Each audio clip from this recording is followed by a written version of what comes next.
Hello दोस्तों, आज हम आपको पढ़ाएंगे पौधों में पोषण के बारे में।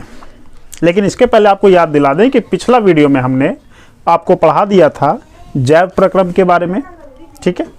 उसके बाद पोषण के प्रकार बताए थे, पोषण के बारे में बताए थे, ठीक है। और आज हम आपको बताएंगे कि पादपों में पोषण कैसे होता है और पौधों में पोषण किस तरह से किया जाता है, यानी कि पौधे अपना पोषण कैसे करते हैं, ठीक है। तो सबसे पहले ये समझिए कि पोषण के आधार पर पौधे जो होते हैं वो कितने तरह के होते हैं, ठीक है। पोषण के आधार पर पौधे, पोषण के आधार पर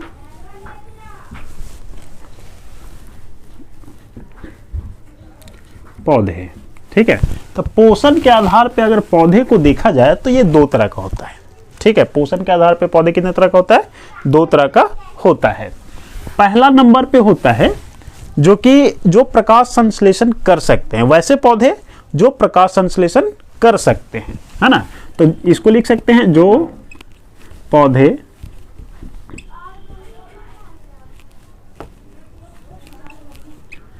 प्रकाश संश्लेषण, जो पौधे प्रकाश संश्लेषण कर सकते हैं।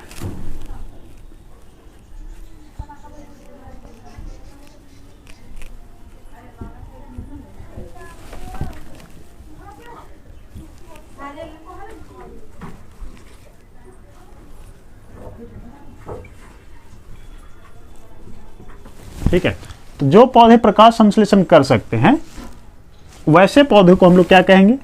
तो वैसे पौधों को हम लोग कहेंगे क्या? स्वपोषी। क्या बोलेंगे?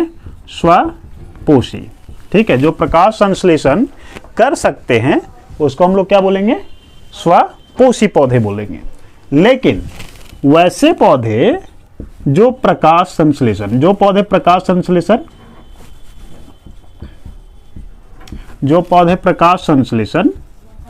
नहीं करते हैं, ठीक है, प्रकाश संश्लेषण नहीं करते,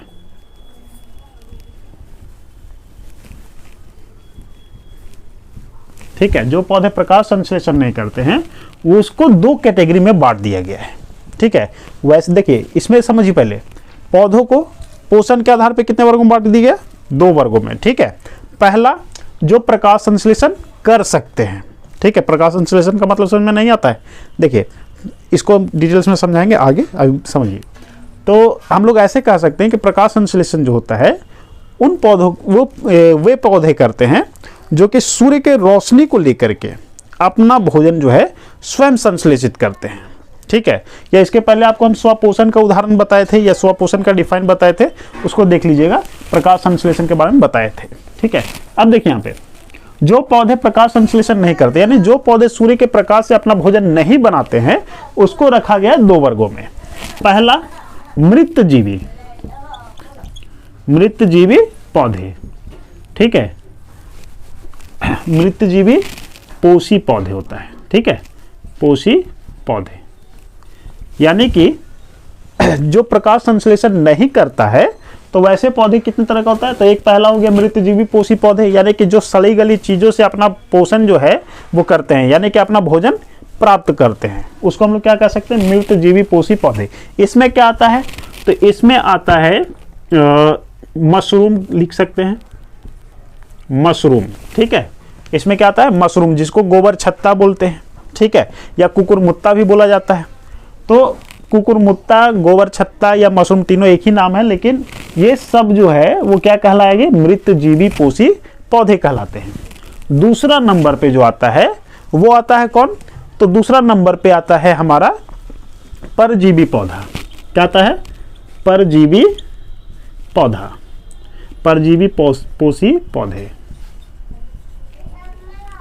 परजीवी पोषी पौधे क्या होते हैं? तो देखिए, कुछ पौधे ऐसे होते हैं जो दूसरे के शरीर से, ठीक है, क्या दूसरे के शरीर से जो है अपना भोजन प्राप्त करते हैं, यानी कि अपने पोषक तत्व को प्राप्त करते हैं अपने लिए, ठीक है। तो वैसे पौधे को क्या कहेंगे? परजीवी पोषी पौधे। इसमें क्या आता है? अमरबेल। क्या आता है? अमरबेल, ठीक है। अमरबेल हो गया पहला।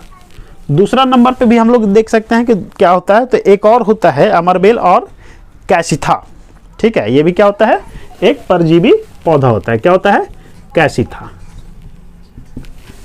ये परजीवी पौधे होते हैं।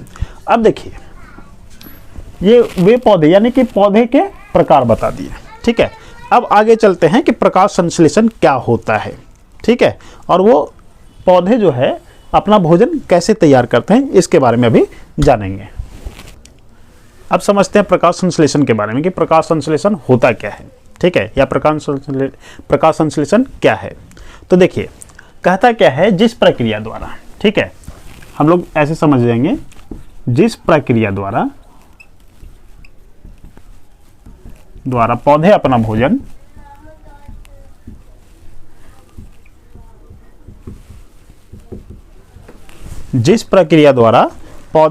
भोजन जो है तैयार करते हैं। ठीक है, जिस प्रक्रिया द्वारा पौधे अपना भोजन तैयार करते हैं,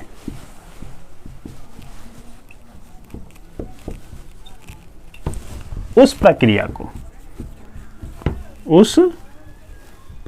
को प्रकाश संश्लेषण कहते हैं। ठीक है, उस प्रक्रिया को क्या कहेंगे, प्रकाश संश्लेषण कहते हैं।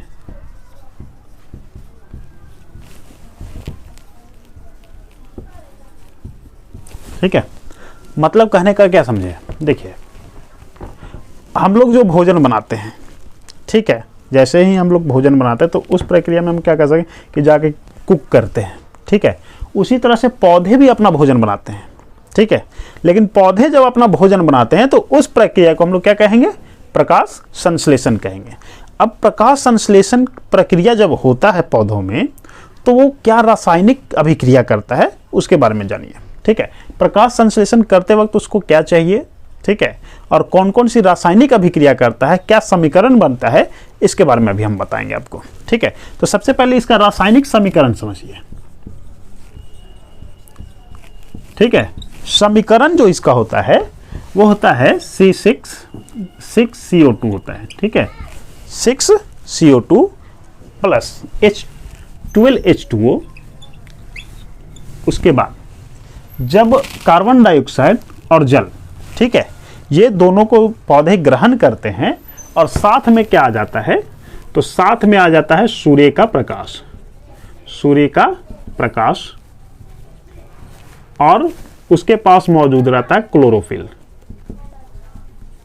ठीक है, सूर्य का प्रकाश और क्लोरोफिल जब मिल जाता है, यानी कि पौधे जब अवशोषित करते हैं कार्बन डाइऑक्साइड जो कि वातावरण से लेते हैं, जल जो कि पौधे जो है हमारे धरती से ग्रहण करते हैं। ठीक है, तो ये दोनों को लेने के बाद क्लोरोफिल वर्णक तो उसके पास है ही। ठीक है, अब आगे उसके ऊपर क्या, सूर्य का प्रकाश। ये जब चारों उसके पास आ जाता है तब अभिक्रिया होती है। ठीक है, और जब अभिक्रिया होती है तो क्या बनता है, ग्लूकोज बनता है। क्या बनता है, ग्लूकोज बनता है। तो ग्लूकोज का सूत्र क्या होता है, सो देखिए, C6H12O6। ठीक है, ये हमारा ग्लूकोज है।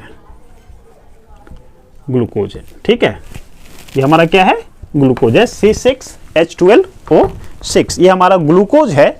और उसके बाद क्या करता है पौधे कि जो एक्स्ट्रा में, ठीक है, एक्स्ट्रा में जो ऑक्सीजन बन जाता है, ठीक है, ऑक्सीजन जो है एक्स्ट्रा बन जाता है, उसको वातावरण में छोड़ देता है। ठीक है, यानी कि 6O2 जो है उसको क्या करता है, वातावरण में छोड़ देता है। और उसके बाद वाष्पोत्सर्जन के द्वारा भी, ठीक है, वाष्पोत्सर्जन के द्वारा ही हमारे वायुमंडल में, ठीक है, वाष्पोत्सर्जन के द्वारा हमारे वायुमंडल में वो क्या करता है, पानी को वाष्पित करके उसमें भेज देता है। ठीक है, तो उसके लिए क्या है, तो 6H2O। ठीक है, ये हमारा प्रकाश संश्लेषण का रासायनिक समीकरण है। ठीक है, 6CO2 प्लस 12H2O, सूर्य का प्रकाश बट्टा क्लोरोफिल, C6H12O6, ठीक है, प्लस 6O2 प्लस 6H2O। ये हमारा हो गया प्रकाश संश्लेषण का रासायनिक समीकरण। अब बात करते हैं कि इसमें बनाया क्या क्या। ठीक है, इसमें क्या क्या बन गया। तो सबसे पहले पौधे जो होते हैं वो उत्पादन करते हैं। उत्पादन किस चीज का कर दिए, ठीक है, यानी क्या बना दिए, तो सबसे पहले तो ये बना दिए क्या, ग्लूकोज। ठीक है, क्या बना दिए, ग्लूकोज बना दिए, ग्लूकोज बना दिए, जो कि पौधे अपने आप एक दूसरे में यानी कि परिवहन के द्वारा जो है ये जाइलम और फ्लोएम के द्वारा एक स्थान से दूसरे स्थान तक स्थानांतरित कर देते हैं ग्लूकोज। और दूसरा नंबर पे उपोत्पाद, उपोत्पाद, ठीक है, एक्स्ट्रा में जो बना देता है वो बना देता है क्या, ऑक्सीजन। ठीक है, कैसे, सो देखिए यहाँ पे कार्बन डाइऑक्साइड लिया और जल लिया, कार्बन डाइऑक्साइड और जल को मिला करके ये बना दिया था ग्लूकोज। ठीक है, लेकिन यहाँ पे ऑक्सीजन को एक्स्ट्रा में आ रहा है, क्योंकि ऑक्सीजन तो ये लिया नहीं था, लेकिन ऑक्सीजन एक्स्ट्रा में बन रहा है, नया चीज बना ग्लूकोज, और जल तो पहले से था ही, तो वहां पे भी जल आ गया है। बात समझ में आया। तो ये था प्रकाश संश्लेषण की रासायनिक समीकरण। ठीक है, अब आगे चलते हैं। अब समझते हैं कि प्रकाश संश्लेषण का स्थान होता कहाँ है। ठीक है, तो देखिए सबसे पहले ये समझिए कि प्रकाश संश्लेषण का स्थान सबसे पहले होता है कहाँ, तो क्लोरोप्लास्ट में। ठीक है, क्लोरोप्लास्ट में। क्लोरोप्लास्ट में क्यों होता है, तो देखिए आदि से अंत तक प्रकाश संश्लेषण का जितना भी काम होता है वो आदि यानी शुरू से लेकर के अंत तक कहाँ होता है, क्लोरोप्लास्ट में होता है। और क्लोरोप्लास्ट कहाँ पाया जाता है, पौधे की पत्तियों में पाया जाता है। ठीक है, तो प्रकाश संश्लेषण का स्थान क्लोरोप्लास्ट में होता है, कहां से कहां तक, तो आदि से अंत तक। ठीक है, क्यों होता है, और ये आदि से अंत तक होता है। उसके बाद क्या कहता है, क्लोरोप्लास्ट में क्या, क्लोरोप्लास्ट कहां पाया जाता है, तो पौधे की पत्तियों में पाया जाता है। ठीक है, कहां पाया जाता है, पत्तियों में। ठीक है, क्लोरोप्लास्ट कहां पाया जाएगा, पत्तियों में। आदि से अंत तक जो है प्रकाश संश्लेषण का स्थान कहां होता है, तो क्लोरोप्लास्ट में, और ये कहां पाया जाएगा, पत्तियों में पाया जाता है। अब बात करते हैं प्रकाश संश्लेषी अंग किसको कहते हैं। ठीक है, प्रकाश संश्लेषी अंग किसे कहते हैं। ठीक है, तो प्रकाश संश्लेषी अंग जो होता है वो क्या कहा जाता है, किसको कहा जाता है, पत्तियों को। किसको कहा जाता है, पत्तियों को। ठीक है, पत्तियों को प्रकाश संश्लेषी अंग कहा जाता है। क्यों कहा जाता है, क्योंकि इसमें ही क्लोरोफिल वर्णक पाया जाता है। क्यों कहा जाता है पत्तियों को, क्योंकि क्लोरोफिल वर्णक पाया जाता है।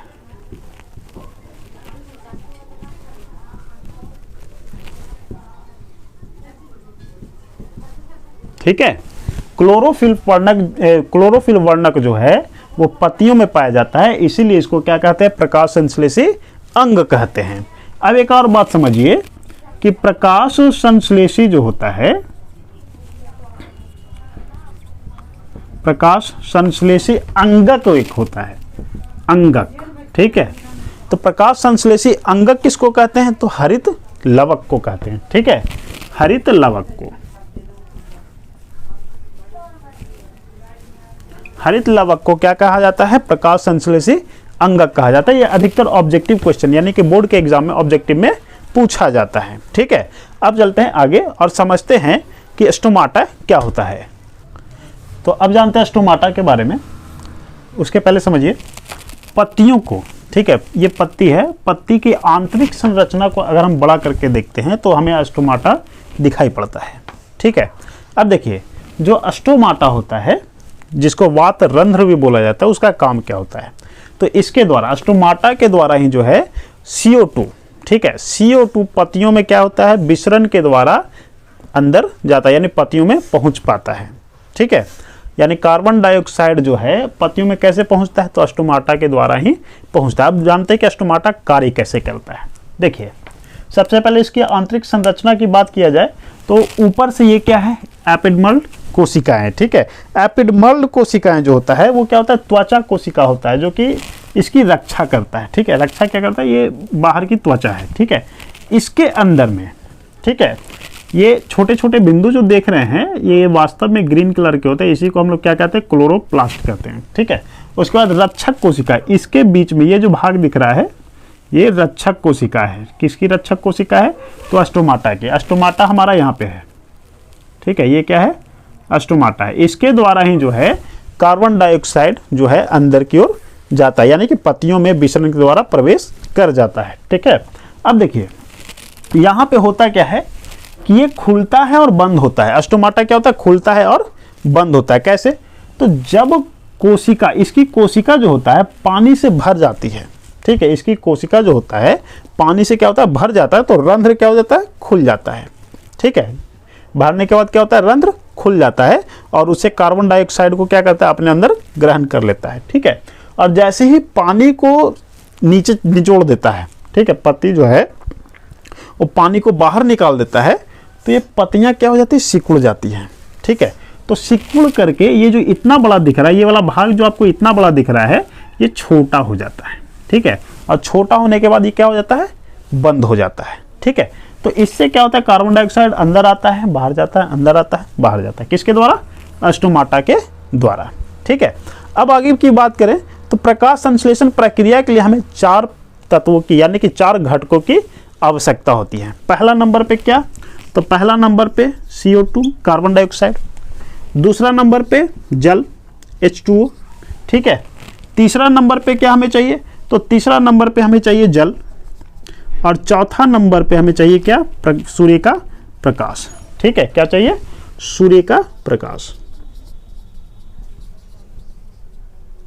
सूर्य का प्रकाश, ठीक है। यानी कि कार्बन डाइऑक्साइड हो गया, कार्बन डाइऑक्साइड, जल, और कहाँ गया? Carbon dioxide, sorry, carbon dioxide हो गया, जल हो गया, सॉरी जल यहाँ हो गया, क्लोरोप्लास्ट यहाँ होगा, क्लोरोप्लास्ट, ठीक है।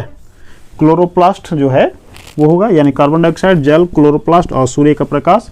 ये चारों तत्व जब मिलता है तब पौधे जो है अपना भोजन तैयार कर पाते हैं, ठीक है।